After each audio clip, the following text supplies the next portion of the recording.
Welcome back, everyone. Another day. It's Friday.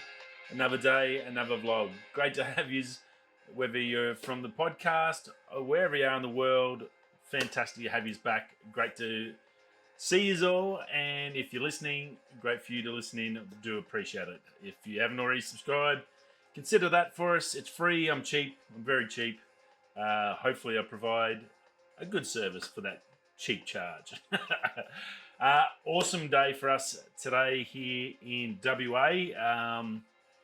Got to tell you, it felt weird when I first seen the email and then I heard on the radio, but finally WA is going to be opening up its borders.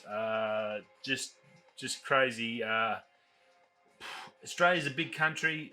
It's as big as the United States, and our family lives all over. Like most families in Australia, most families have one or two relatives in each state, so you don't get to see each other much. So travel and getting around and Christmas and all that sort of stuff, and being able to travel to different states to see your families, part of our life. I guess that's why Australians are really good at traveling overseas, because we're going to travel to see our family. So it's a big part of the Australian culture, and to not have that since March, be fully locked down and all that. I know there's people that are doing a hell of a lot worse than us, and I do appreciate that. It's just, I guess, just feeling really excited and really happy. I think it's middle of next month, from November the 14th, they're saying that the borders will open up. Just Victoria and New South Wales, people will still be allowed to come into WA, but they'll have to quarantine, obviously, because they've had some issues lately with their COVID stuff. But other places, we're free to travel again, which is amazing. Mother-in-law, she's keen to see little Jack. She hasn't seen him in probably, I think, over a year now.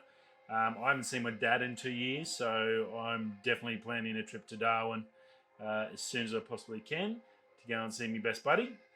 And it locks in. I can get to the Barra Classic next year, which they announced is definitely happening next April, so I can definitely book tickets for that and lock that in. I'm good to go, because I couldn't miss that for another year not fishing. So I guess sometimes it feels like a prisoner when they get paroled and they walk out their doors. You just like, it's a bit of a surreal experience to sort of feel that. And I'm sure if you are in a place where it's come out of lockdown and you've got some freedom again to go and do stuff, I'm sure you've felt the same thing. And for you guys that haven't, look, I do feel for you. I know everyone's in the same boat. There's obviously restrictions. We've still got to be sensible about it, but it just like realistically, to me, it feels like a breath of fresh air. Super excited, super happy, and 6 months. This COVID thing is just a rat bag of a disease, and just hope I was actually talking to someone the other day about how the fact that since June, when the multiple places were going into the third stage of trials, and which is a 3-month test, and then we should have a vaccine. Since then, nothing's been mentioned at all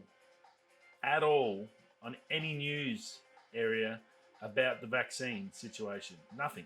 It's just totally disappeared and gone under the carpet, like there was never ever going to be a vaccine or something. I don't know what's happened there. I'm assuming they're still working on it, but they're not saying anything. That was like we were getting weekly reports on vaccines, and now we get nothing. All we get is Donald Trump with an election in a different country, and all the stuff that goes with that. I know how important that is, and I appreciate that. But I think it's very strange that we've had zero talk in at least the last 2 to 3 months on vaccines and what's happening. So a little bit strange in that. But look, hey, big day. I know there's a lot of people in WA have been hanging to get the hell out of here. I know with our industry, there's a heap of guys here that have been stuck in WA for 6 months working, so they can keep their job going, keep this company afloat. Otherwise, there would have been no one here to work on anything, no one to drive anything, so they would probably shut down the mines. So I think these companies will be excited to let their staff go home and enjoy a bit of life again. And I think those people that have been doing the right thing by their companies should be applauded, and hopefully they can go and deserve and enjoy a bit of fresh air and get back to see their family and friends. It's a massive thing to be stuck in a mine site for most of your life, or a quarter of my life I've been here. So I do understand completely. You get locked into that I've done it again. I can never say that word. Institutionalism. So yeah, it's a bit weird. So fantastic news for everyone in the mining sector that is a FIFO traveller. Great news. Go enjoy your family, your time on your next break. I'm assuming if you're on site now, by the time you get home, it should be open. So you should be able to duck home for a week at least and see your family and get back to a normal routine, whatever that is for us. It's not a fun routine and not a fun life, but it's a life. We pay bills, so that's good. So yeah, awesome news. So I wanted to just open that. A big positive, great way to start the weekend. It's Friday, it's the end of the week. We can celebrate in WA, and I guess a lot of people in other states are going to be celebrating that their family and friends are coming home. So grab a beer, grab a wine, get on the vodka, get on the rum, whatever you want to do, have a drink, and let's be sensible. Obviously, still keep the same sort of things. Still hasn't completely gone. We just need to be sensible, but yeah, enjoy, I guess, this little fresh breath of fresh air that we're getting. So yeah, very, very enjoyable, I must admit. So yeah, there's that. Yeah, it's very rare you feel like this on a mine site. Happy and excited, but yeah, it's a great, great feeling. Now, photos, back to the real world. Photos, look, I've got a heap of them on this one.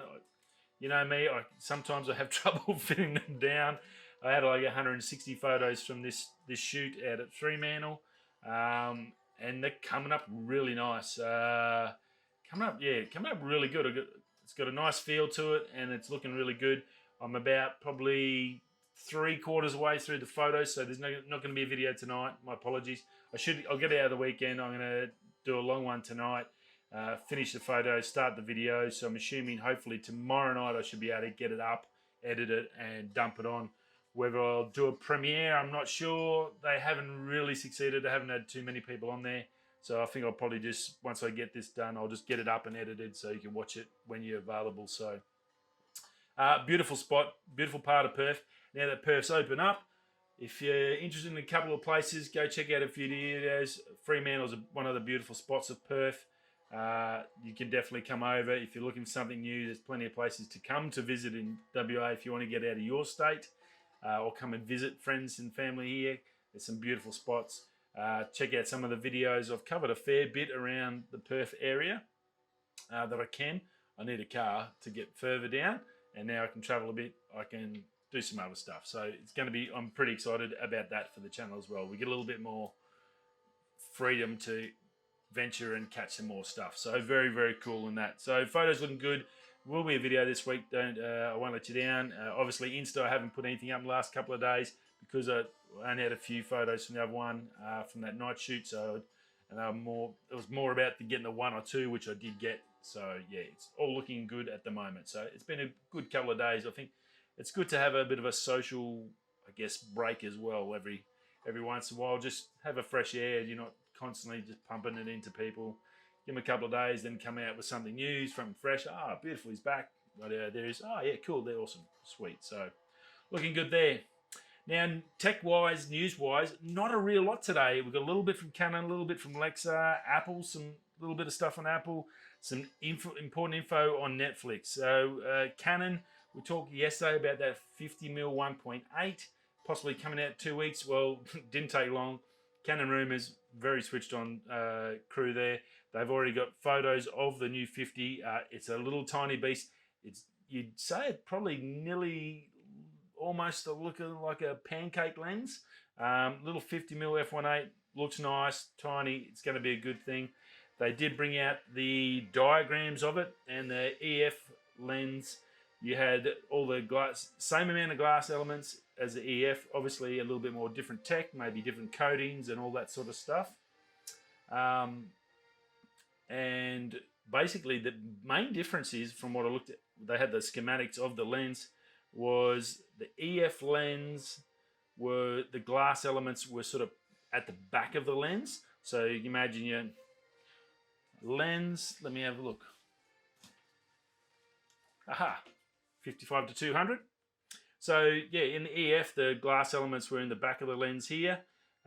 Push back there. On the new RF one, obviously it's smaller because they're mirrorless, so it doesn't have to be as big. They can really cram it down. They can be nice and tiny. They've pushed all the elements right to the front of the lens. For whatever reason, definitely a different lens. Parts-wise, it looks very similar in the build and makeup. So the good news about that is, even though it's an RF lens, that one was just a STM, so it's not an L series. It should be affordable, so that's good news. I have noticed in the last few days, the RPs and the Rs have actually decreased in price on eBay. So there's a couple of good bargains around there. I'm now in the market. I've made a decision. I'm really going to focus and save me pennies, and then look towards if I can either get an RP or an R. I think I want to get the R so I can use it in volumeter. So I'm sort of probably going to can out the RP and try and save a little bit more up through selling some of my old gear that I'm not using.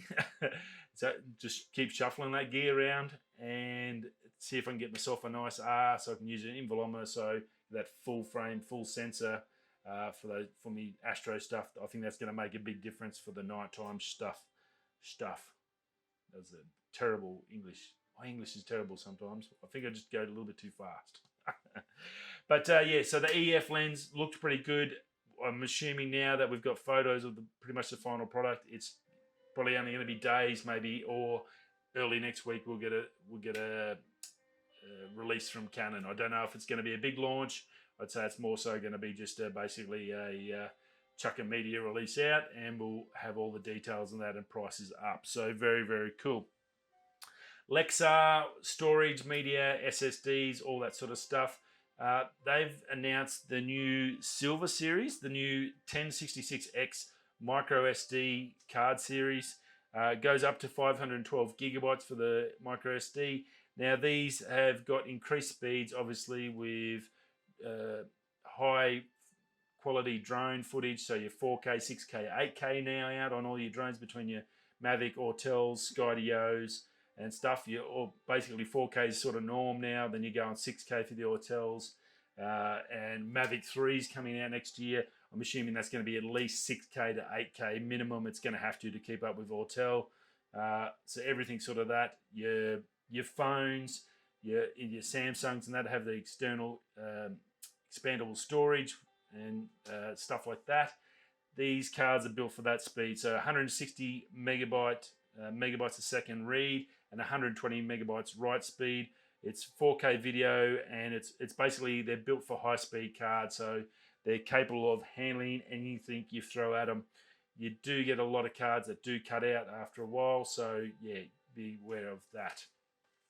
Apple's expected to finally reveal will have their final unveil of the year on November the 17th. Great chance it's going to be the ARM MacBooks. A lot of speculation out there that this is going to be the release, the final one of the year. They finished strong on the year. The 12s have been a really good release for them. The iPad Airs was a fantastic release. I think they're going to finish strong, come out in that big ARM release and really knock the socks off the rest of the players in the field. So looking forward to that. And then last but not least, easy one, Netflix in the States. Sorry to give you bad news, US users. They're putting the price up by $1 on the standard one to $14, and on the premium, $18. So not good. And that's about it. As I said, there's not a real lot today. Enjoy your weekend. Enjoy it with your family. If you're in Australia, have a great weekend. Great to see you all. Thanks for stopping by. I'll see you Monday, and I'll see you at the video over the weekend. Or if you're coming that way, I'll see you tomorrow. Peace.